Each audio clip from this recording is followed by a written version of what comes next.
आदरणीय सम्माननीय भक्त संजनों एवं सत्संग प्रेमी भाइयों, श्रद्धा मूर्ति माताओं बहनों, सदगुरु कबीर साहब ने एक शब्द में कहा है, राम नाम भज चेत देख मन माही हो। लक्ष्य करोड़ जोड़ धन गाड़े चलत डोलावत बाही हो। दादा बाबा औ परपाजा जिनके यह भूमि भाड़े हो। आंधर भये हियो की फूटी तिन काहे सब छाड़े हो। ई संसार असार को धंधा अंत काल कोई नाही हो। उपजत बिनसत बार न लागे ज्यों बादल की छाही हो। नाता गोता कुल कुटुंब सब इनकर कौन बड़ाई हो। कहें कबीर ये कह राम भजे बिन बूढ़ी सब चतुराई हो। इसमें सदगुरु कहते हैं कि राम नाम भज चेत देख मन माही हो। राम का भजन करो। राम राम रटना और राम का भजन करना, इसमें अंतर है। भजन करने में और भजन गाने में भी अंतर होता है। भजन गा तो सब नहीं सकते हैं, जिसका गला ठीक होगा या भजन याद होगा वही गा सकता है, लेकिन भजन कर सब सकते हैं। आप कहेंगे भजन करना क्या है और गाना तो सब लोग जानते हैं। भजन करना है जीवन से हमारी गंदी आदतें छूट जाएं। इसके लिए भी कहा गया है कि मन की तरंग मार लो बस हो गया भजन, आदत बुरी सुधार लो बस हो गया भजन। भजन करने में सब स्वतंत्र हैं, चाहे बूढ़ा हो, जवान हो, स्त्री हो, पुरुष हो, और सब कर सकते हैं और सबको करना भी चाहिए। इसलिए जो साहब कहते हैं राम नाम भज, राम नाम का भजन करो। राम हमसे कहीं अलग है, उसे हम प्राप्त करना चाहें तो प्राप्त नहीं हो सकता। जो अलग की चीज होती है वह मिलती नहीं है, और कदाचित मिल गई तो फिर वो अलग हो जाएगी। जिसका संयोग होता है उसका वियोग पक्का है, ये दुनिया का नियम है। जो मिलता है वो छूटता है, जो जन्म लेता है वो मरता है। इसलिए यदि हमसे कहीं राम अलग है, परमात्मा अलग है, बाहर किसी लोक में है, तो वो मिलेगा भी नहीं। अगर कदाचित मिल भी जाए तो छूट जाएगा। इसलिए जो अपने आप में है उस परमात्मा को हम समझें। सर्वे क्षयांत निचया पतनांता समुच्छया संयोगा विप्रयोगांतम मरणांतम ही जीवितम। सर्वे क्षयांत निचया, जो भी संग्रह किया गया है उसको नष्ट होना है। जो उत्पन्न हुआ है वो नष्ट होना ही है, और सभी उन्नतियों का अंत पतन में ही है, और जन्म हुआ है तो उसका अंत मरण में ही है। तो यह जो मिलता है वो छूट जाता है, लेकिन परमात्मा कभी छूटता नहीं है। एक बार गुरु जी के पास एक युवक आया, साहब एकांत में बैठे थे। उसने कहा कि गुरुदेव परमात्मा कब मिलेगा। गुरु जी ने कहा परमात्मा के बिछुड़ने की तारीख तुम बता दो तो मिलने की तारीख मैं बता दूं। तो बेचारा खड़ा रहा, कहा बैठो, फिर समझाया। कहा जो चीज बिछुड़ी ही नहीं है, जो कभी तुमसे अलग ही नहीं हुआ है, उसके मिलने और न मिलने की बात ही क्या है। वो सदा तुम्हारे पास है। पास भी कहने का एक तरीका है, वो तुम्हारे अंदर विराजमान ही है। अगर परमात्मा से आप अलग हो जाएंगे तो ये जीवन समाप्त हो जाएगा। जिसके अंदर से राम निकल जाए, राम नाम सत्य हो जाता है। तो राम अपने पास है कहने का मतलब हम स्वयं ही उसी में स्थापित हैं। फिर हम उसे ढूंढते कहाँ हैं? ढूंढ रहे हैं, ढूंढने से मिलने वाला नहीं है। इसलिए साहब कहते हैं राम नाम भज, राम नाम का भजन करो। अभी उदाहरण दे रहे थे मास्टर साहब, तोते की तरह रटने से कुछ नहीं होता है। हम उसके बारे में समझें। राम नाम जाने बिना भव बूढ़ मुआ संसार। हम राम को मानते हैं, जानते नहीं हैं, यही भटकाव है। सब लोग हैं, हम राम को मानते, कृष्ण को मानते, ईसा को मानते, मोहम्मद साहब को मानते भर हैं, लेकिन उनको जानते नहीं है। और जाने बगैर आदमी भटकता ही रहेगा। इसलिए राम को हम जाने, वो है कैसा, कहाँ है, प्राप्ति होगी कैसे। रटने से कुछ नहीं होता है। राम के कहे जगत गति पावे, खाण कहे मुख मीठा। पावक कहे पांव जो डाहे, जल कहे तृषा बुझाई। आग आग कहे तो पैर जल जाए, हाथ जल जाए, और शकर शकर कहे तो मुख मीठा हो जाए, तो मैं मान लूंगा केवल राम राम राम कहने से ही उसे भगवान मिल जाएगा।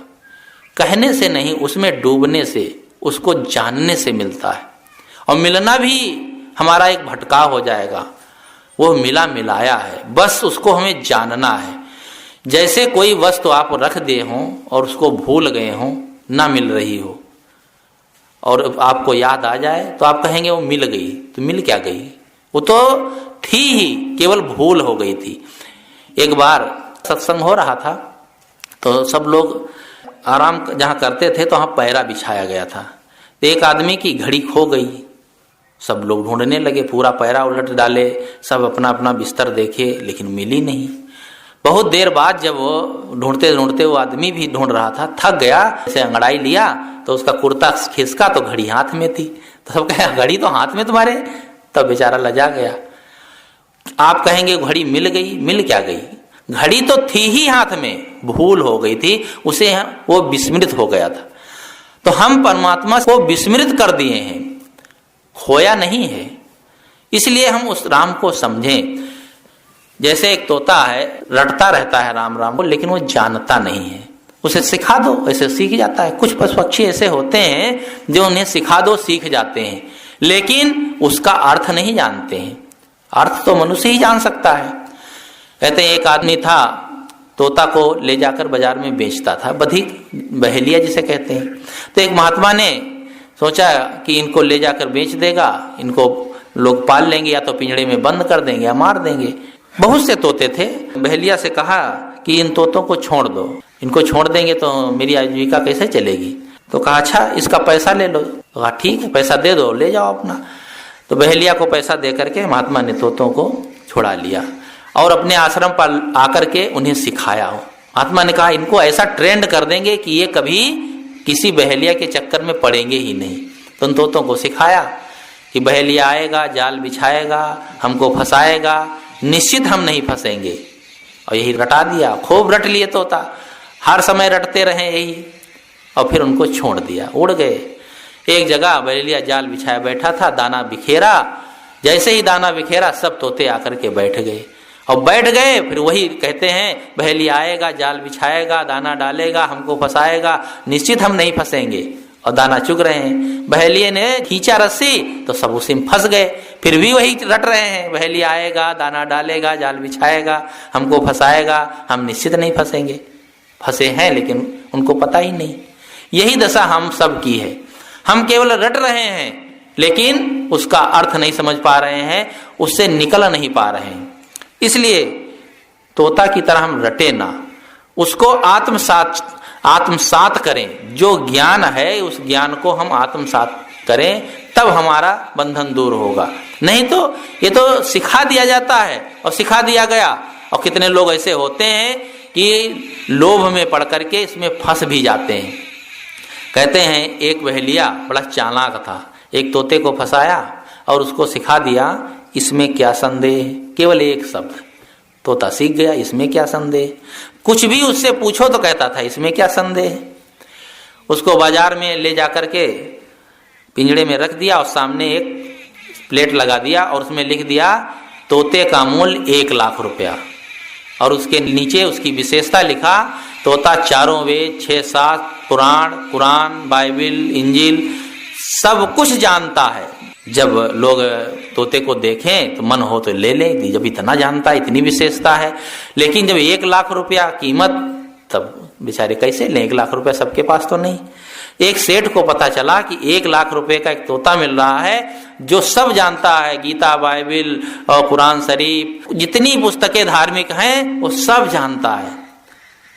सेठ गए, कहा कि तोता कितने का? 1 लाख रुपए का। कहा क्यों? कहा इसकी विशेषता तो पढ़ लो। जब पढ़ा तो कहा अरे इतनी विशेषता है तो 1 लाख रुपया महंगा नहीं। नौकर से कहा लाओ 1 लाख रुपया लेके आओ, तोता खरीद लेते हैं। फिर तोता खरीद लिया, ले जा करके घर में रख दिया। अब उसकी इतनी फैल गई प्रसिद्धि कि सब लोग कहें सेठ जी के यहाँ कैसा तोता है, सब कुछ जानता है। एक महात्मा थे, महात्मा ने सोचा तोता और सब कुछ कैसे जान लेगा? मनुष्य हो तो हो सकता है कई विद्याओं का ज्ञाता हो सकता है, वो भी सब कुछ नहीं जान सकता है, लेकिन तोता कैसे जान सकता है? लोगों ने कहा नहीं नहीं बिल्कुल जानता है। उसके पास मौलवी गए थे, वो भी उससे बात नहीं कर पाए। पंडित गए, वो भी बात नहीं कर पाए। पंडित गए, पूछे तुम गीता जानते हो? उसने कहा इसमें क्या संदेह। अच्छा भागवत जानते हो? कहा इसमें क्या संदेह। अरे ये सब कुछ जानता है और मैंने कुछ पूछ लिया और उलट के इसने भी कुछ पूछ लिया तो मेरी तो बेइज्जती हो जाएगी। मौलवी पहुंचे, कहा कुरान शरीफ की सभी आयतों को तुम जानते हो? उसने कहा इसमें क्या संदेह। उसने कहा इससे बात करने लायक नहीं है, क्योंकि ये सब जानता है, मैं तो सब जानता भी नहीं हूं, मेरी बेइज्जती हो जाएगी। सब हार के गए। महात्मा गए, महात्मा ने कहा तोताराम का गीता जानते हो? कहा इसमें क्या संदेह। चाहे गीता के 13वें अध्याय का पहला श्लोक सुनाओ तो। उसने कहा इसमें क्या संदेह। कहा संदेह तुमको नहीं, संदेह हमको हो रहा है, इसलिए पूछ रहा हूं। अच्छा रामायण की एक चौपाई सुनाओ। उसने कहा इसमें क्या संदेह। तब महात्मा ने कहा सेठ जी ये तुम्हारा तोता महामूर्ख है, भोंगा बसंत है, ये कुछ नहीं जानता है। कहा क्यों? वो तो कहता हम सब जानते हैं। कहा कहाँ जानता है, पूछो। सेठ ने कहा तोताराम क्या तुम गीता नहीं जानते हो? कहा इसमें क्या संदेह। कहा गीता का एक भी श्लोक नहीं आता? कहा इसमें क्या संदेह। कहा जब मैं 1 लाख रुपए दे करके लाया तुम्हें तो क्या मेरा सारा पैसा पानी में चला गया? कहा इसमें क्या संदेह। तो वो केवल इतना ही सीख लिया था, इसमें क्या संदेह। इसी प्रकार से हम केवल रटते रहते हैं लेकिन उसे जानते नहीं है। साहब कहते हैं जानो तो राम नाम भज, राम नाम भज चेत देख मन माई। अपने मन में चेत, सावधान होकर के समझो कि राम का भजन क्या है। हम राम का भजन करते रहते हैं जीवन भर, लेकिन जीवन से बुराइयां नहीं जाती हैं। हमारे जीवन के दोष दुर्गुण दूर नहीं होते हैं। भजन भी चल रहा है और बुराइयां भी अपने आप वैसे ही वैसी बनी। जीवन के दुख दूर क्यों नहीं होते हैं? क्योंकि जीवन के दुख दूर करने का जो साधन है उसे हम अपनाते नहीं है। हम केवल ऊपरी ऊपरी भजन करते हैं, दिखावटी भजन करते हैं, इसीलिए उस भजन का कोई अर्थ नहीं हो पाता है। इसलिए साहब कहते हैं सच्चे राम को समझो, असली राम को समझो, उसका भजन करो और ये मन में विचार विवेक पूर्वक करो, भावुकता में नहीं। आगे साहब उदाहरण देते हैं कि दादा बाबा औ परपाजा जिनके यह भुई भाड़े हो, आंधर भय हियो की फूटी तिनका है सब छाड़े हो। जरा विवेक करो, तुम्हारे दादा बाबा परपाजा सब छोड़ छोड़ करके इस संसार से चले गए और तुम्हारे विवेक नेत्र तो फूट ही गए हैं। ऊपर के जो आंखें हैं प्रत्यक्ष में इनसे भी दिखाई नहीं देता है। हमारे पहले के सब लोग इस संसार से सब छोड़ छोड़ कर चले गए, हमको भी एक दिन छोड़कर जाना है। फिर भी हम इतना मोह ममता में आसक्त हैं कि उससे जरा भी छूटना नहीं चाहते हैं कि समय निकाल करके भजन भक्ति करें। साहब कहते हैं तिन काहे सब छाड़े हो, वो क्यों छोड़कर चले गए, इस पर विचार तो करो। आदमी कहाँ विचार करता है। इकट्ठे कर जहां के जर सभी मुल्कों के माली थे, सिकंदर जब गया दुनिया से दोनों हाथ खाली थे। सबके हाथ खाली रहते हैं। इस संसार में जो आता है वो कुछ लेके नहीं जाता है, जाता है तब खाली हाथ ही जाता है। 3 लड़के पढ़ने जा रहे थे। एक लड़के ने कहा पप्पू जब मेरे दादा मरे थे ना तो 1 लाख रुपया छोड़कर मरे थे। दूसरे ने कहा अरे बस 1 लाख। अरे मेरे दादाजी जब मरे थे तो 50 लाख रुपए छोड़कर मरे थे। तो तीसरे ने कहा बस। अरे मेरे दादा जब मरे थे तो पूरी दुनिया छोड़कर मरे थे। तो बात तो सही है, कोई 50 लाख छोड़ के जाएगा बाकी जेब में रख लेगा क्या?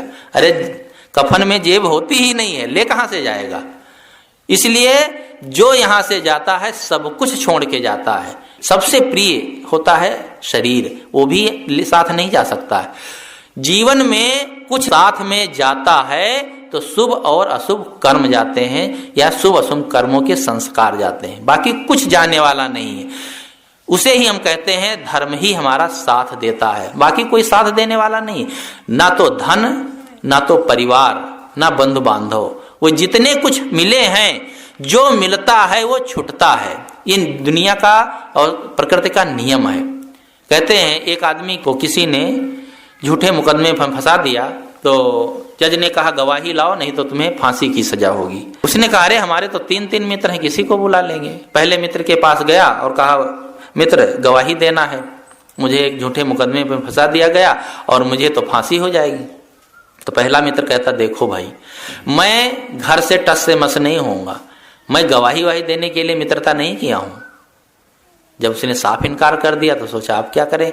तो दूसरा मित्र जो था उसके पास जाता है और कहता मित्र गवाही देना है, मुकदमा में हमें फंसा दिया गया है। उसने कहा हाँ गवाही तो देंगे, लेकिन हम कचहरी को तक नहीं जाएंगे, कचहरी के बाहर ही रहेंगे, अंदर नहीं जा सकते।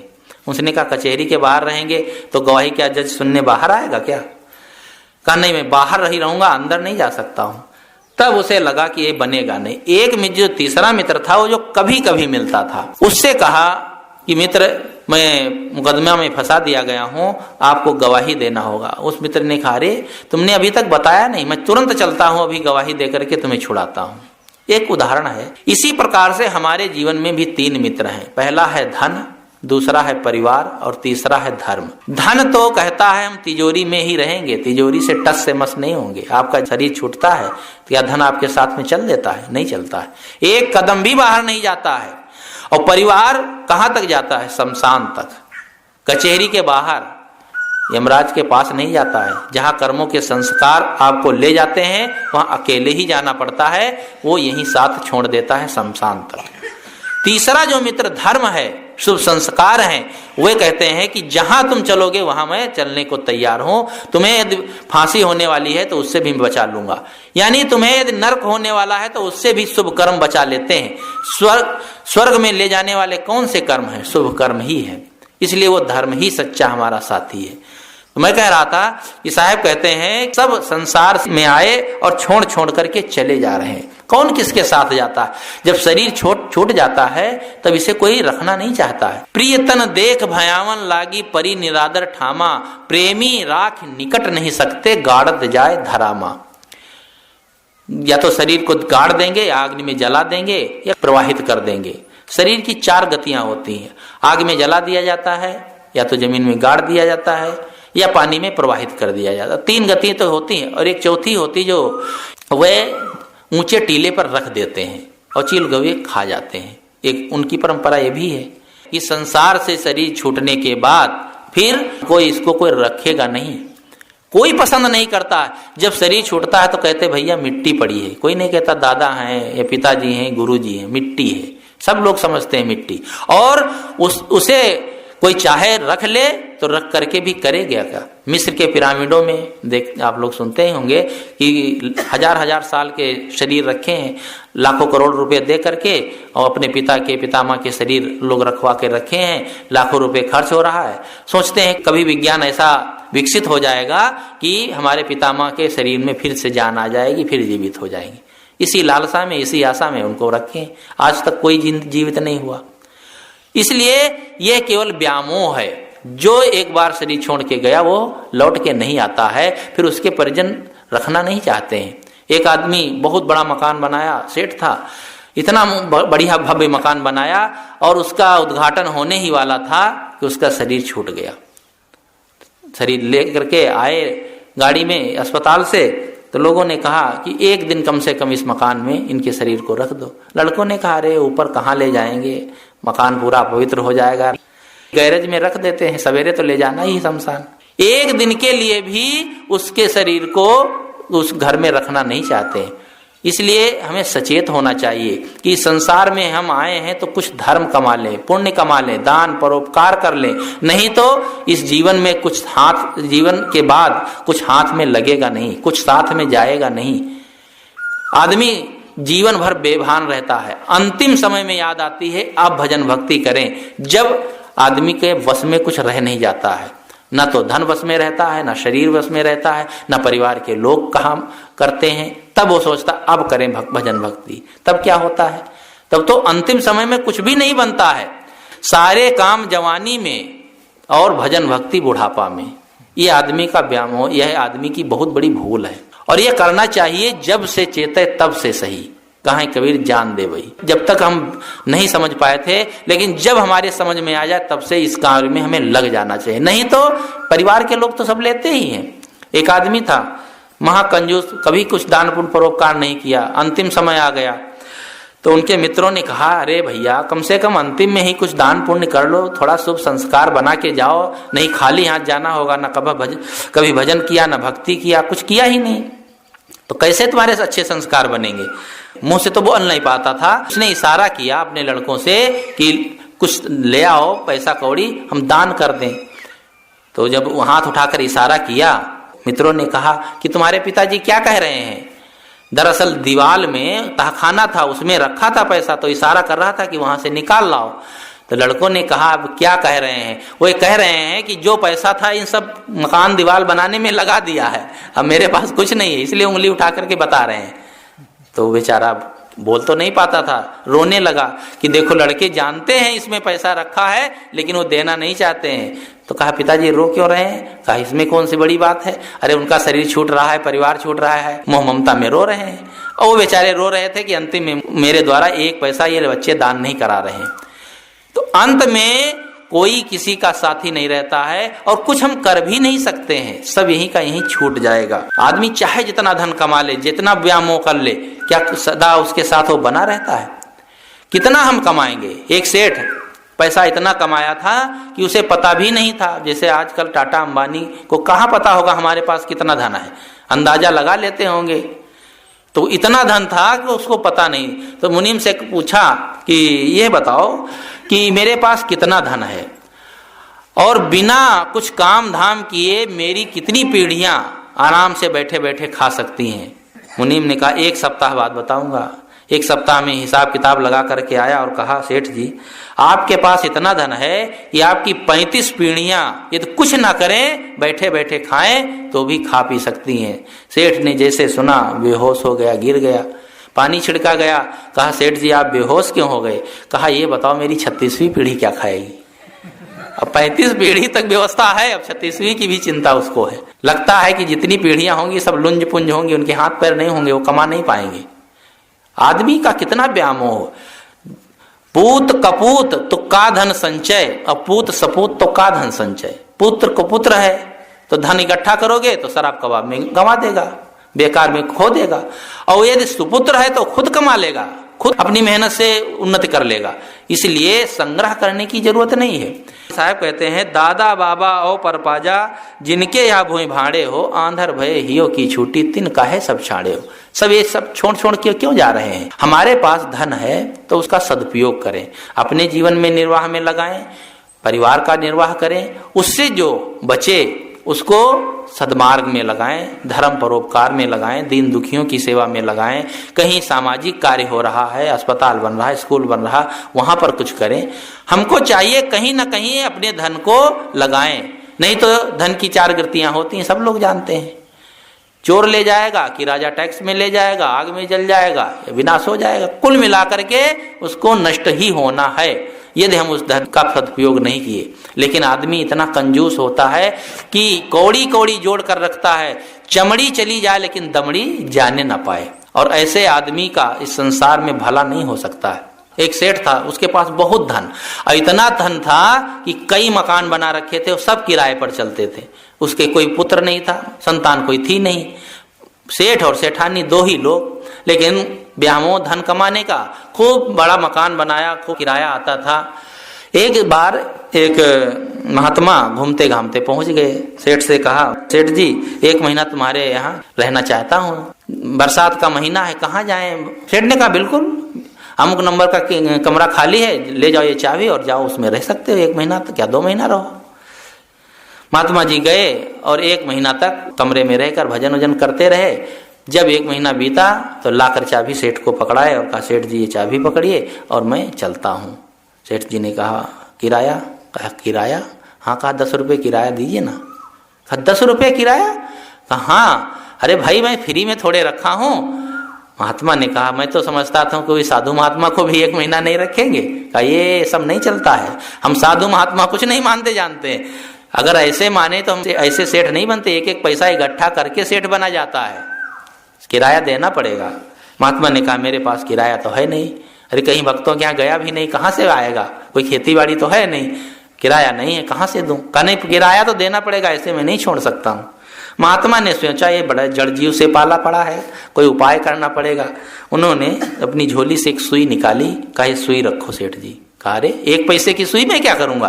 कहा ये सुई बड़े काम की चीज है। कहा क्या?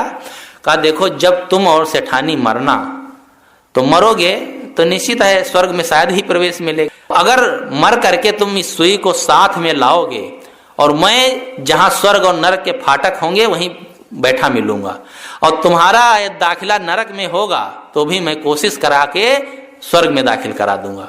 सेठ ने सोचा, रे बहुत अच्छी बात, अरे 10 रुपए के किराए में स्वर्ग का टिकट मिले, कौन नहीं लेने को तैयार होगा। महाराज बहुत कृपा आपकी, आप मुझे सुई दे दीजिए और आप पधारिए। महात्मा ने अपना बोरिया बिस्तर उठाया, चल दिए, सुई लिए और सेठ मारे खुशी में घर गए और सेठानी से कहे, सेठानी सेठानी आज बहुत अच्छा किराया मिला। कहा क्या मिला? कहा ये सुई मिली। अरे सुई तो 1 रुपए की भी नहीं होगी। अरे कहा सुई की कीमत नहीं है, इसकी विशेषता ये है कि जब हम दोनों मरेंगे तो इस सुई को साथ ले चलेंगे। और वो जो महात्मा रहे थे ना अमुक नंबर के कमरे में, उन्होंने कहा है कि स्वर्ग और नरक के जो फाटक होंगे वहीं बीच में हम बैठे मिलेंगे, सुई आप दिखाएंगे मैं समझ लूंगा वही सेठ का जीव है, बस तुम्हें स्वर्ग में दाखिल करा देंगे। सेठानी ने कहा, तुम रहे मूर्ख के मूर्ख भले ही सेठ हो गए। कहा क्यों? अरे कहा भले मानुस, जब हम मरेंगे तुम मरोगे, हमारा शरीर यहीं रह जाएगा, हम लोगों के हाथ यहीं रह जाएंगे, ये सुई लेकर कैसे चलेंगे? सेठ ने कहा हाँ ये तो मैं सोच ही नहीं पाया, लगता है ये महात्मा नहीं कोई ठग है। दौड़े, महाराज जी आप कहाँ जा रहे हैं? रुको रुको। कहा तुम मुझे ठगे जा रहे हो? अरे जब मैं मर जाऊंगा, मेरी सेठानी मर जाएगी, दोनों का शरीर यहीं रह जाएगा, हाथ भी यहीं रह जाएंगे, तो सुई ले कैसे जाएंगे? महात्मा ने कहा तब भी तुम्हारी आंखें नहीं खुल रही, एक सुई भी नहीं ले जा पाओगे और करोड़ों की संपत्ति ले जा पाओगे, 10 रुपए के लिए परेशान कर रहे हो। तब सेठ की आंखें खुल गई कि महात्मा मुझे समझाने के लिए कह रहे थे। उन्होंने बस उसी दिन से अपना पूरा मकान धर्मशाला घोषित कर दिया और कह दिया कि इसमें जो भी रहे फ्री में रहे, मुझे अब नहीं चाहिए, जो धन है वही मेरे लिए बहुत है। तो आदमी की आंखें जब तक नहीं खुलती हैं तब तक भटकता रहता है।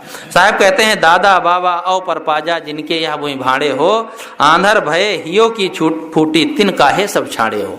ई संसार असार को धंधा अंत काल कोई नाही हो, उपजत बिनसत बार न लागे जो बादर की छाही। ये सोचना चाहिए कि जो संसार का धंधा है ये बेकार है। आप कहेंगे हम कमाते हैं, रुपया कमाते, पैसा कमाते, नौकरी मजदूरी करते हैं, व्यापार करते हैं, तो ये असार क्या है? भाई जीवन निर्वाह के लिए सब करना पड़ेगा। जीवन निर्वाह के लिए जो धंधा करते वो असार नहीं है। जो इस संसार में हम अपने मन को चिपका रखे हैं यही धंधा असार का है। इसलिए साहब कहते हैं, दादा बाबा ओ परपाजा जिनके या भुई भाड़े हो, आंधर भय हियो की फूटी तिन काहे सब छाड़े हो। नाता गोता कुल कुटुंब सब इनकर कौन बड़ाई हो। इस संसार में इनकी कौन सी बड़ाई है? आदमी अहंकार में जीता है। जब आदमी के पास धन हो जाता है तो वो जमीन पर पैर नहीं रखता है, कहीं ऊंचे पद पर पहुंच जाता है तो वो जमीन पर पैर नहीं रखता है। अहंकार जब आदमी के आ जाता है तो निश्चित है उसके जीवन का पतन शुरू हो जाता है, क्योंकि धन पद रूप विद्या यश जो कुछ हमें मिलता है वह एक दिन छूटने वाला है। ये रूप कब तक रहेगा? माना कि तुम रूपवान हो, लाखों में एक मनोहर हो, परंतु रूप का कौन भरोसा जो रूप स्वयं ही नश्वर है। ये स्वयं नश्वर रूप है। एक बार बीमारी आ जाए तो सारा रूप खराब हो जाता है। सुंदर से सुंदर आदमी ऐसा कुरूप दिखने लगता है। हाथी के समान ताकत वाले वे भी एक दिन निस्तेज हो जाते हैं। गामा पहलवान कहते हैं कि 2 कारों को पकड़ लेता था तो मजाल है कारें आगे बढ़ जाएं, लेकिन जब वही शिथिल हुआ, लकवा उसे मार गया तो अपना दाहिना हाथ बाएं हाथ से उठा नहीं पाता था, पड़ा रहता था। ऐसी ये घटनाएं नहीं है, जीवन में सबके आती हैं। हमें जो अहंकार होता है धन बल का पद का, ये अहंकार एक दिन छूट जाएगा। सदा अहंकार नहीं रहता है। रावण ने अहंकार किया था कि मैं टूट सकता हूं लेकिन झुक नहीं सकता हूं, उसका अहंकार कहाँ चला गया? 1 लख पूत 1.25 लाख नाती और ता रावण घर दिया न बाती। चाहे जो जितना अहंकार कर ले एक दिन उसका अहंकार चूर चूर होना ही है। सदैव अहंकार किसी का बना ही नहीं रहता है। इसलिए हमारे जीवन में विनम्रता होनी चाहिए। लघुता सबसे भली लघुता से सब होय, जस दुतिया को चंद्रमा शीश नवे सब कोय। विनम्रता सबसे अच्छी चीज है। विनम्रता ऐसी चीज है कि उसको सब सिर झुकाते हैं। जिस पेड़ में फल अधिक लग जाते हैं वो पेड़ झुक जाते हैं। झुकना ही बड़प्पन का मापदंड होता है। इसलिए हमारे मन में, हमारे जीवन में विनम्रता होनी चाहिए, लघुता होनी चाहिए। आदमी अहंकार में ऐसा उतावला हो जाता है कि किसी को समझता ही नहीं है, अपने आगे किसी को गिनता ही नहीं है। लेकिन जब शेर को सवा शेर मिल जाता है तब उसे पता चल जाता है। एक दरोगा जी थे, तो उनकी आदत थी कि सबको परेशान करना, बात बात में गाली देना, तुतकारना, फटकारना, बहुत परेशान करते थे। कोई अपराधी है तो और नहीं अपराधी है तो सबको डांटते फटकारते रहते थे। एक बार एक निरीक्षक आने वाले थे, एसपी साहब, तो उनके साथियों ने कहा, दरोगा साहब आप हर समय गाली वाली दिया करते हैं, ध्यान रखना जब निरीक्षक साहब आएंगे, एसपी साहब किसी को गाली न देना। अरे बिल्कुल तुम सही कहो, मैं किसी साले को गाली नहीं दूंगा। कुछ भी बोलते थे तो बिना गाली के बोलते ही नहीं थे, सबको डांटे, सबको परेशान करें, निरपराध लोगों को फंसा देते थे, जेल में बंद कर दें, पैसा ले लें, ऐंठ लें, सब लोग परेशान थे। दो लड़कों ने सोचा, जरा बुद्धिमान लड़के थे, आजकल के तो बच्चे बड़े बुद्धिमान होते, छोटे छोटे बच्चों में भी तीव्र बुद्धि होती। जो जनरेशन पहले 15-20 साल में समझदारी रखता था, आज वही 2-3 साल के बच्चे जानते। 4 साल का हुआ तो पूरा कंप्यूटर खोल के बना देगा। बूढ़े बूढ़े जानते ही नहीं है कहाँ लगाना, कहते हैं मामा के घर में मोबाइल लगा दो, तो लड़का लगाता है, क्योंकि तीव्र बुद्धि है। जिस समय जो जन्म लेता है उसी माहौल में वो ढल जाता है। वैसे भी बुद्धि तेज होती है। एक आश्रम पर थे हम लोग, तो एक बूढ़े बाबा पोता को अपने लेके आए और 2-3 दिन रहे वहाँ। बड़ा तेज बुद्धि का था, 4-5 साल का रहा था। महात्माओं के पास बैठे, कहे गुरुजी क्वेश्चन करिए, मैं आंसर दूंगा। इंग्लिश में खूब बात करता था। तो एक दिन बाबा जी बैठे थे, बाबा जी ने कहा कि बेटा देखो, साधु होने में कितना आनंद है। बढ़िया सफ़ेद कपड़ा पहन लिए और न तो कुछ करना न धरना, पूजा होती है, आरती होती है, खाने को मिलता है, कोई परेशानी नहीं, साधु हो जाने में बड़ा आनंद है। ये शादी जो है बर्बादी का कारण है, शादी नहीं करना चाहिए। शादी करने से कौन सा सुख होता है? पावन बेड़ी पड़त है, ढोल बजाए बजाए, सिखाने लगे। पोते ने कहा नहीं बाबा, मैं तो शादी करूंगा, साधु वाधु मैं नहीं बनूंगा। अरे कहा शादी करने में कोई लाभ नहीं है, साधु बन जाओ, अच्छा है। बाबा ने कहा देखो, मैंने भी इसीलिए शादी नहीं की, इसी झंझट के कारण। पोता कहता है बाबा जी आपने शादी नहीं की तो पापा जी कहाँ से आ गए? अब बेचारे वो कुछ बोल नहीं पाए, उसको किसी ने सिखाया नहीं था 4 साल के बच्चे को इस प्रश्न का ये उत्तर दो कि जब आपने शादी नहीं की तो पापा जी आ कहाँ से गए। तो मुझे लगा कि देखो छोटे छोटे बच्चों में भी कितने तेज संस्कार होते हैं। तो वे जो लड़के थे उन्होंने सोचा कि दरोगा जी को सबक सिखाना पड़ेगा, सबको परेशान करते हैं। वे उनके घर में गए तो खिड़की से दरोगा जी और उनकी पत्नी की बातचीत सुनने लगे। तो वे दोनों आपस में बातचीत कर रहे थे कि दूध जो मिलता है वो पानी मिला होता है, नकली दूध रहता है। ऐसा करते हैं, एक भैंस पाल लेते हैं, घर में नौकर तो है ही और काम करता है, भैंस को खिला देगा। भैंस खरीदने के बारे में आपस में चर्चा कर रहे थे। उन लड़कों ने सुना, उन्होंने कहा अच्छा चलो अब दांव लगेगा। वही जब दरोगा जी चले गए तो पीछे से लड़के आए, उसकी पत्नी से कहा ऐसा है दरोगा साहब ने 10,000 रुपये मांगे हैं, एक भैंस लेना है। जो उनकी पत्नी थी उन्होंने कहा कहाँ? कामुक गांव में है। उन्होंने कहा है कि जाओ 10,000 रुपया ले आओ, भैंस खरीदना है। उनको लगा कि भाई बात हो ही रही थी सुबह भैंस खरीदने की, भेजा होगा अपने आदमियों को। तो उन्होंने तुरंत निकाले 10,000 रुपये, उनको पकड़ा दिए और वो लड़के अपने लेके रुपये चले गए। जब दरोगा जी आए तो कहा खाली हाथ आए हो, भैंस नहीं लाए हो? अरे कहा भैंस ले आएंगे, अभी तो कहीं बातचीत करेंगे तब ना लाएंगे। 2 आदमियों को भेजा था, वो तो 10,000 रुपये ले गए, कहे भैंस खरीदना है। कहा कौन से लड़के? मैंने तो किसी लड़के को नहीं भेजा। कहा अरे 10,000 रुपये ले गए, अभी अभी ले गए हैं 10 मिनट पहले।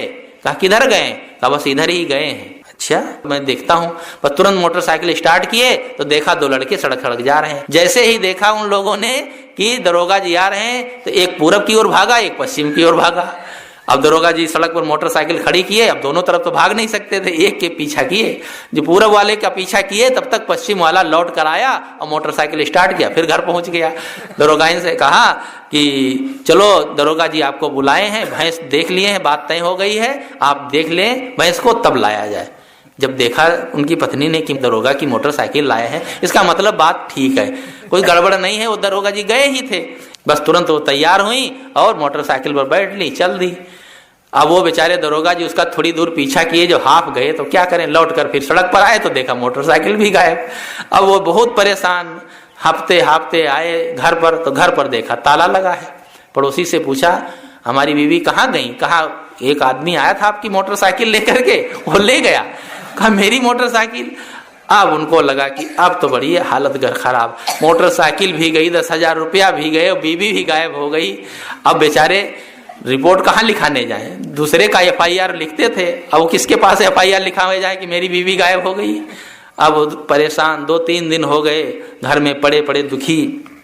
तब वे दोनों लड़के एक दिन आते हैं, कहते दरोगा जी आज बहुत परेशान है।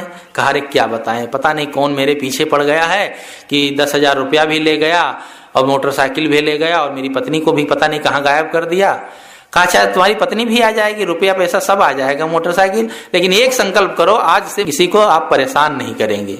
कहा कान पकड़ता हूं, मैं किसी को भाई परेशान नहीं करूंगा, लेकिन इस मुसीबत से भैया मुझे निकालो। उनकी पत्नी को ला करके छोड़ दिए और मोटरसाइकिल पैसा सब दे दिए। उस दिन से वो दरोगा जी किसी को गाली देना तो दूर, तू भी नहीं कहते थे, बिल्कुल सीधे हो गए। आदमी को जब ठोकर लगती है तब सीधा होता है, नहीं तो अहंकार होता है। अरे मेरे पास इतना ऊंचा पद है, मैं इतना पैसा वाला हूं, मैं किसी की बात क्यों सहूं। एक आदमी कह रहा था कि देखो मैं तुम्हें देख लूंगा, 10 एकड़ मेरे गन्ना है। अब 10 एकड़ गन्ना है उसे देखने के लिए, मतलब 10 एकड़ गन्ना चाहे बिक जाए लेकिन तुम्हें मैं देख लूंगा। आदमी को कितना जोश रहता है, और जोश जब होता है तब होश खो देता है। तो मैं कह रहा था कि साहब ने कहा कि दादा बाबा और परपाजा जिनके या वो भाड़े हो, आंधर भय हियो की फूटी तिन काहे सब छाड़े हो। सब ये छाड़ छाड़ के क्यों जा रहे हैं। ई संसार असार को धंधा अंत काल कोई नाही हो, उपजत बिनसत बार न लागे ज्यों बादल की छाई हो। जैसे बरसात में बादल आता है, छाया हो जाती है, लेकिन जैसे ही हवा चलती है बादल फट जाता है। इसी प्रकार से जो हमें धन मिला है वो सदा रहने वाला नहीं है, वक्त का तकाजा है। ऐसा समय आता है कि धनपति सड़कपति हो जाते हैं और सड़कपति धनपति हो जाते हैं। इस सब के जीवन में आवागमन चलता ही रहता है, सदा एक जैसी परिस्थितियां नहीं रहती हैं। नाता गोता कुल कुटुंब सब इनकर कौन बड़ाई हो, कहें कबीर एक राम भजे बिन बूढ़ी सब चतुराई हो। नाता गोता कुल कुटुंब जिसे हम अपना मान रखे हैं, अपना अपना कहकर बंदे, जो इतना इतराता है छोड़ देंगे सभी विपत में, साथ कोई नहीं जाता है। कौन साथ में जाता है। इसलिए इनका जो हम मोह करते हैं, आसक्ति बनाए हैं, उनके मोह ममता में अपने धर्म कर्म को भूल गए हैं, ये हमारे मन का व्यामोह है। आदमी का व्यामोह इतना होता है कि जन्म लेता है तब से लेकर के मृत्यु पर्यंत केवल सांसारिकता में ही मन को लगाता है, धर्म कर्म में नहीं लगाता है। अंतिम समय में क्या होता है, जब मौत आती है तब सोचता है अब हम धर्म कर्म करें, तब करने का समय नहीं रह जाता है। कहते हैं कि एक आदमी की मौत आई, उसने कहा तुम्हारा समय पूरा हो गया है चलो। उस आदमी ने कहा कि टाइम पूरा हो गया, चलने का समय आ गया, लेकिन तुमने पहले हमें बताया क्यों नहीं। अरे कोई खबर देते, सूचना करते, नोटिस भेजते तो मैं तैयार हो जाता। अचानक कहते हो कि समय पूरा हो गया है। मौत ने कहा देखो मैंने कई नोटिसें भेजी हैं लेकिन तुमने कभी मंजूर ही नहीं की। उस आदमी ने कहा मुझे कोई नोटिस नहीं मिली, क्योंकि आजकल पोस्ट ऑफिस में बड़ी गड़बड़ी है, पोस्टमैन लाता ही नहीं है, मेरी नोटिस मेरे पास एक बार भी नहीं आई है। मौत ने कहा कि देखो मेरी नोटिस कागज पर नहीं आती है, मेरी नोटिस आती है आदमी के ऊपर। पहली नोटिस आ गई जब बाल पाक दिखाते हैं, जब बाल पकने लगे थे तो मेरी पहली नोटिस थी कि अब भजन भक्ति करो, नहीं तो अंतिम समय की ओर खिसक रहे हो। लेकिन आदमी बाल पकेगा तो क्या हिजाब लगा लेगा, काला कर लेगा, नोटिस मंजूर नहीं है। तुम नहीं मंजूर करोगे तो फिर दूसरी नोटिस आएगी। तो दूसरी में नैन तींगुर गिरन लागे दांत हैं, तब दांत गिरने लगेंगे, आंखों पे चश्मा लग जाएगा, वो भी नहीं मंजूर करोगे तो तीसरी में कमर झुक गई, चलत पैर फिराते हैं। तीसरी नोटिस आएगी, कमर झुक जाएगी, हाथ पैरों से काम नहीं कर पाएंगे, कहीं जाना हो सत्संग में जा नहीं सकते हैं, किसी से कहें भैया हमको छोड़ आओ वहां तो कोई तैयार नहीं, क्योंकि फुर्सत नहीं है। सुन नहीं सकते हैं ठीक से, इंद्रियां सारी शिथिल हो जाती हैं, कान से सुनाई नहीं देगा, बोल भी नहीं पाएंगे, राम राम कहना होगा तो लाम लाम कहेंगे, क्योंकि सारी इंद्रियां शिथिल हो गई। तब आप क्या कर पाएंगे। तब नोटिस वोटिस नहीं आती, फिर वारंट आता है। आ गया वारंट चौथा, हथ कड़ी हम साथ हैं, अब भजन की कौन बेरिया कब गरेरे बात है। कब पितपात सब घेर लेते हैं और कोई काम जब बनता नहीं है तब भजन का हम समय निकालते हैं, तब भजन करने से कुछ नहीं होता है। फुर्सत के वक्त में नया सुमिरन का वक्त निकला, उस वक्त मांगा जब वक्त तंग आया। जीवन खत्म हुआ तो जीने का ढंग आया। आयु ने हार कर जब हथियार फेंक डाले, यमराज फौज लेकर करने को जंग आया। मन की मशीनरी ने जब काम करना सीखा, तन के हर एक पुर्जे में जंग आया। ऐसी ऐसी बातें संत महात्माओं ने कहा है, लेकिन हमारे मन में ऐसा जंग लगा हुआ है कि वो साफ होता ही नहीं है। हम भटकते रहते हैं, जीवन भर केवल धन धन पद प्रतिष्ठा इसी के अंदर पड़े रहते हैं, केवल भौतिकता के चकाचौंध में उलझे रहते हैं। सोचते ही नहीं है कभी भजन भक्ति का भी समय निकालें। जामनगर में एक शमशान घर बना है, तो वहां पर एक चक्र बना हुआ था, सप्त जीवन चक्र। 7 दिन का मनुष्य का जीवन है। सोमवार से लेकर रविवार तक 7 दिन होते हैं। सोमवार को बच्चा पैदा हुआ, मंगलवार को बड़ा हुआ, पढ़ने गया, बुधवार को नौकरी मिली, गुरुवार को शादी हुई और शुक्रवार को बीमार हो गया, शनिवार को अस्पताल गया, रविवार को मर गया। 7 दिन में जीवन खत्म हो गया। हम लोग घूमते घूमते उसके एक चपरासी से पूछे, भाई सप्त जीवन चक्र बना हुआ है, इसमें ये क्यों नहीं दिखाया गया कि अमुक दिन उसने भजन किया, भक्ति किया? उसने कहा, करता कब है मनुष्य? इतना ही तो करता है। पैदा होते है, पढ़ाई लिखाई करता है, नौकरी चाकरी करता है और कमाता धमाता है, मर जाता है, और करता ही कहाँ है कुछ। इसीलिए तो जो जीवन चक्र बनाया गया है, ये संसारियों के जीवन का असली रूप है। अकबर इलाहाबादी एक कवि हुए हैं, उन्होंने कहा है कि ओ मेरे अहबाब क्या कारे नुमाया कर गए, ओ मेरे अहबाब क्या कारे नुमाया कर गए, बीए किए नौकर हुए, पेंशन मिली और मर गए। पढ़े लिखे नौकरी चाकरी किए, फिर रिटायर हो गए तो पेंशन मिलने लगी, और फिर अंतिम में राम नाम सत्य हो गया। कभी बैठ करके भजन भक्ति ध्यान साधना कुछ भी नहीं किए, जीवन में खाली हाथ चले गए। आदमी जब आता है अपने संस्कारों की गठरी लेकर के आता है, लेकिन यहां से शुभ संस्कार बना के नहीं जाता। जो हम लेके आते हैं प्रारब्ध कृत संस्कार, उन्हीं संस्कारों से हमें इस जीवन में शुभ अशुभ लाभ हानि होते हैं। लेकिन जब यहां से जाते हैं तो कोई भी अच्छे संस्कार हम बना के नहीं जाते हैं और खाली हाथ चले जाते हैं। इसलिए हमें खाली हाथ नहीं जाना है, अच्छे संस्कार बना लेना है। मनुष्य जीवन की कितनी विशेषताएं गाई गई हैं, मानस में देख लीजिए, चाहे कहीं भी किसी भी धर्म ग्रंथ में देख लीजिए, मनुष्य जीवन की इतनी विशेषताएं बताने पर भी किसी की आंखें नहीं खुलती हैं कि इससे हम भजन भक्ति सत्संग साधना करके अपने जीवन का कल्याण कर लें। इसलिए साहब कहते हैं कि नाता गोता कुल कुटुंब सब इनकर कौन बड़ाई हो, कहें कबीर एक राम भजे बिन बूढ़ी सब चतुराई हो। सारी चतुरता आदमी की डूब जाती है। परिवार समाज जिसके बीच में हम रहते हैं सदा तो रहने नहीं आए, और सबका अपना अपना स्वार्थ होता है। उपनिषद में बात कही गई है, पति पत्नी के लिए पत्नी को नहीं चाहता है, अपने लिए चाहता है। पत्नी पति को पति के लिए नहीं चाहते, अपने लिए चाहती है। इसी तरह विस्तार से दिया गया, सब अपने लिए चाहते हैं, अपने स्वार्थ के लिए चाहते हैं। स्वार्थ जब किसी का सिद्ध नहीं होता है तब उसको दुत्कार देता है। स्वार्थ सिद्ध नहीं होता है तो आदमी भूल जाता है। स्वार्थ के लिए ही संसार में संबंध बनता है। हर माता पिता लड़के का पालन पोषण करता, यही मन में भावना होती है कि बड़ा होगा तो कमाएगा और हम आराम से जीवन काटेंगे। जिनके बच्चे नहीं होते हैं उनको यही दुख रहता है कि हमारे बच्चे नहीं है तो हमें कौन बुढ़ापे में पानी देगा। अरे बुढ़ापे में पानी नहीं, आपके अच्छे संस्कार हैं तो दूध देने वाले मिल जाएंगे। और अगर अच्छे नहीं संस्कार हैं और अच्छे बच्चे नहीं हैं तो आपके चाहे 10 बच्चे हों, देखो दशरथ को मरने के समय कौन पानी देने वाला था? 2 बच्चे चले गए जंगल और 2 ननिहाल में थे। मरने के समय 1 बूंद कोई पानी डालने वाला था, 4-4 बच्चे थे। अब आपको चिंता है कि बच्चे नहीं हैं तो हमें पानी कौन देगा? आदमी अपने जीवन को अपने ऊपर निर्भर नहीं रखता है, अपने भाग्य पर निर्भर नहीं रहता है। वो सोचता है कि दूसरे से हमें सुख मिलेगा। कोई किसी के लिए कुछ करता नहीं है। जो हमारे प्रारब्ध में होता है उतना ही मिलता है। आदमी सोचता है कि अपना कोई बच्चा हो, दूसरे तमाम बच्चे हैं उनकी सेवा नहीं कर सकते हैं। अपना बच्चा हो जो हम मुंह उखाड़े, तब लगता है कि ये ठीक है। अपना पराया दुनिया में है ही कौन? अरे जिनका संबंध हुआ है इसी जीवन में तो हुआ, इसके पहले तो नहीं था, अब आगे कहाँ रहेगा? बात को हमें समझना चाहिए। ये सब स्वार्थ का संबंध है। एक संत थे, उनके पास एक जिज्ञासु आया करता था, तो बहुत साधना भक्ति में लगा रहे। जब थोड़ा बड़ा हुआ तो उसकी शादी कर दी। शादी कर दी तो भी वो आना जाना आश्रम प्रबंध नहीं किया। तो उसकी जो पत्नी आई थी, कहा सास ससुर ने, बेटी तुम्हारा पति यह आश्रम पर बहुत जाता है, संत महात्माओं के बीच बहुत बैठता है, समझा बुझा के रखना, सावधान रहना, नहीं तुम्हारे हाथ से निकल जाएगा। उसने कहा मैं ऐसा मंत्र मारूंगी कि ये लौट करके जाएंगे ही नहीं, आश्रम छोड़ ही देंगे। बस उसने अपना प्रेम जाल फैलाया और ऐसे प्रेम जाल में उसे फांसा कि वो धीरे धीरे आश्रम पर संतों के बीच जाना बंद कर दिया। तो जब संत मिले तो कहें भैया तुम आते नहीं हो? कहा अरे घर से फुर्सत नहीं मिलती है, पत्नी कहती है तुम चले जाते हो अच्छा नहीं लगता है, और माता पिता कहते हैं बहुत काम रहता है, महाराज फुर्सत नहीं रहती है, अब कैसे आऊं? तो महात्मा ने कहा देखो ये जितने चाहने वाले हैं ना ये सब स्वार्थी हैं, अपने स्वार्थ के लिए चाहते हैं, तुम्हारे कल्याण के लिए कोई नहीं चाहता है।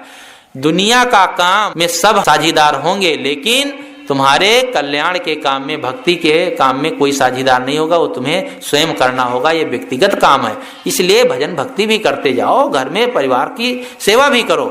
लेकिन वो कहता था नहीं, सब लोग बड़े प्रेम से रखते हैं, स्वार्थ के लिए नहीं, हमें बहुत चाहते हैं। अच्छा कहा एक दिन तुम परीक्षा कर लो।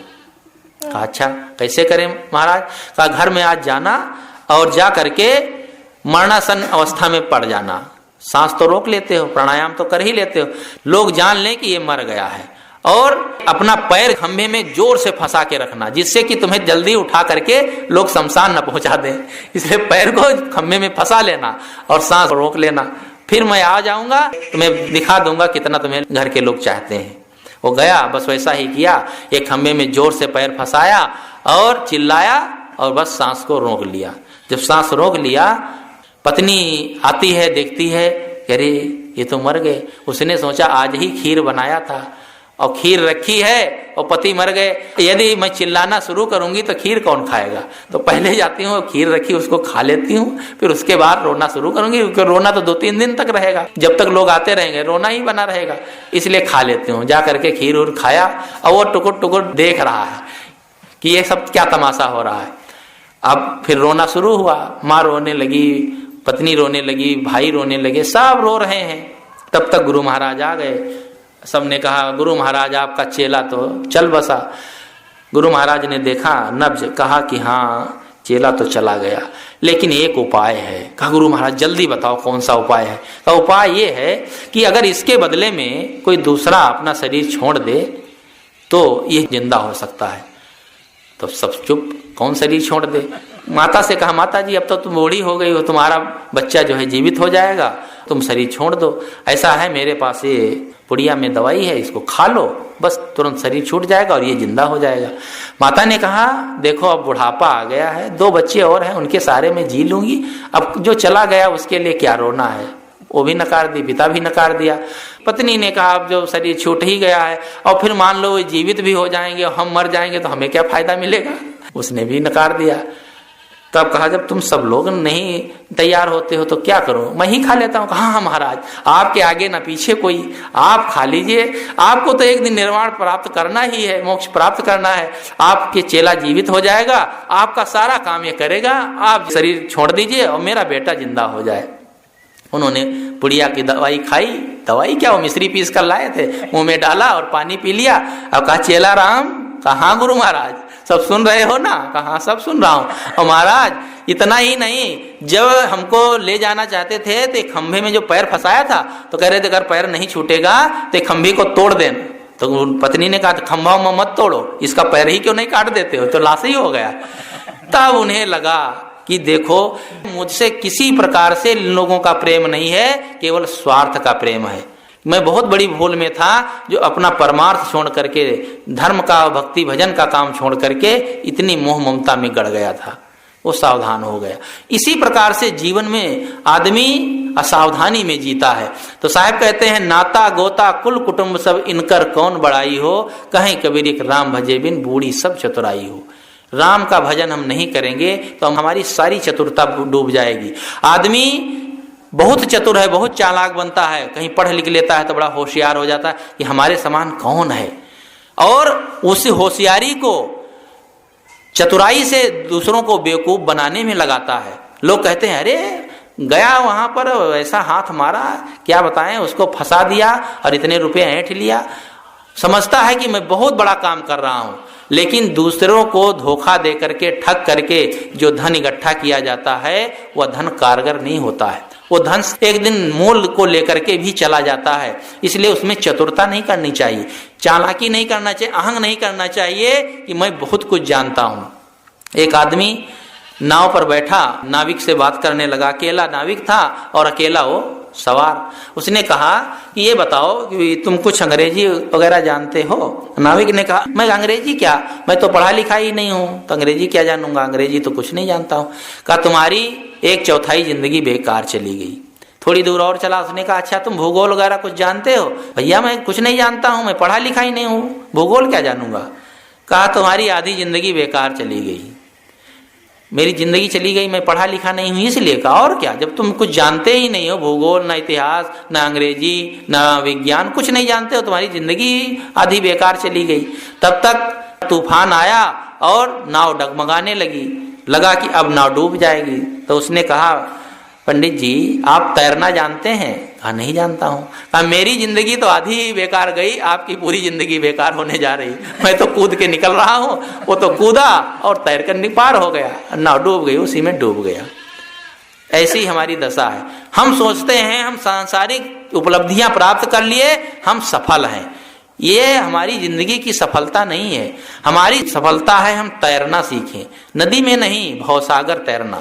जो भवसागर तैरना जान लेगा उसकी जिंदगी कभी डूब नहीं सकती है। वो भले ही संसार की कोई चीज जानता हो या न जानता हो, वो पढ़ा लिखा हो या अनपढ़ हो, गरीब हो अमीर हो, स्त्री हो पुरुष हो, कोई भी हो, जो अपने जीवन को भवसागर से पार कर लिया मानो उसका बेड़ा पार हो गया।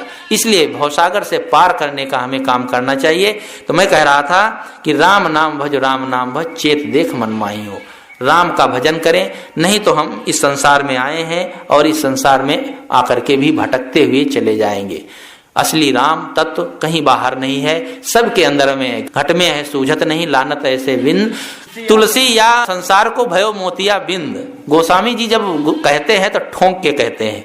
आदमी को समझ नहीं आता है कि वास्तविकता क्या है, अपने घट में ही है, लेकिन हम बाहर खोज रहे हैं। बाहर क्यों खोज रहे हैं? कि हमारी इंद्रियां सब बाहर ही देखती हैं। इंद्रियां इतनी बहिर्मुख हो गई हैं कि हम अंदर झांक ही नहीं पाते। जो हमें दिखाई देता है बाहर का ही दिखाई देता है, अंदर का दिखाई ही नहीं देता है। इसलिए कहा गया कि पानी में मीन प्यासी मैं सुनसुनी आवत हाथी। पानी में मछली है फिर भी प्यासी है। हम अपने आत्म स्वरूप में, आत्मा में निमज्जन कर रहे हैं, उसी में विहार कर रहे हैं, फिर भी हम आत्मा परमात्मा को बाहर खोज रहे हैं। हम खोजते रहेंगे जीवन भर, कहीं कोई मिलने वाला नहीं है, कहीं आकाश पाताल में कोई बैठा नहीं है जो हमें दर्शन देगा और हमें मिलेगा। परमात्मा यदि देखा जाए तो व्यवहारिक रूप से ये प्राणी ही परमात्मा स्वरूप हैं। ये माताएं देवी हैं, ये पुरुष लोग देवता हैं। इन्हीं में फिर परमात्मा के हमें दर्शन करना चाहिए। और यहाँ तक अगर विस्तृत रूप से देखा जाए तो सम्यक रूप में प्राणी मात्र परमात्मा के स्वरूप है। प्राणियों में हमें परमात्मा नहीं दिखाई देता है। परमात्मा दिखाई देता है कहीं आकाश में या तो शून्य में। हम शून्य में पुकारते हैं, कितने लोग होते हैं शून्य में पुकार रहे हैं, कितने लोग ऊपर हाथ करके आकाश में खोज रहे हैं कि कहीं ऊपर बैठा होगा हमारी पुकार सुन लेगा। कोई ऊपर बैठा हुआ नहीं है, जो कुछ है इस जीवन में ही है। प्राणियों में ही हम परमात्मा के दर्शन कर सकते हैं। एक आदमी था, उन्होंने कहा महाराज परमात्मा के दर्शन कब होंगे? महात्मा ने कहा परमात्मा के दर्शन तो रोज हो रहे हैं। कहा कभी नहीं हुए महाराज, हमको तो नहीं हो रहे, आपको भले होते होंगे। तो उसने कहा आज ही रात में तुम्हें होंगे परमात्मा के दर्शन, जाओ।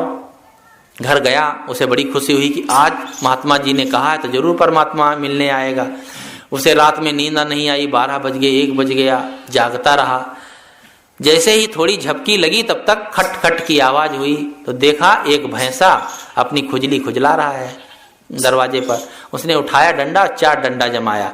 कहा मेरी नींद भी खराब कर दिया और महात्मा भी झूठे हैं। पूरी रात बीत गई लेकिन कोई परमात्मा दर्शन देने नहीं आया। गुस्सा में पहुंच गए सुबह सुबह आश्रम और कहा महाराज आप भी झूठ बोलते हैं, कहते परमात्मा के दर्शन होंगे और परमात्मा तो हमें दर्शन क्या देना, कोई नहीं मिला। कहा कोई नहीं आया। अरे कहा कोई क्या आया, रात में नींद थोड़ी सी लगी तब तक एक भैंसा आया था खुजली खुजलाने के लिए, वहीं रगड़ रहा था।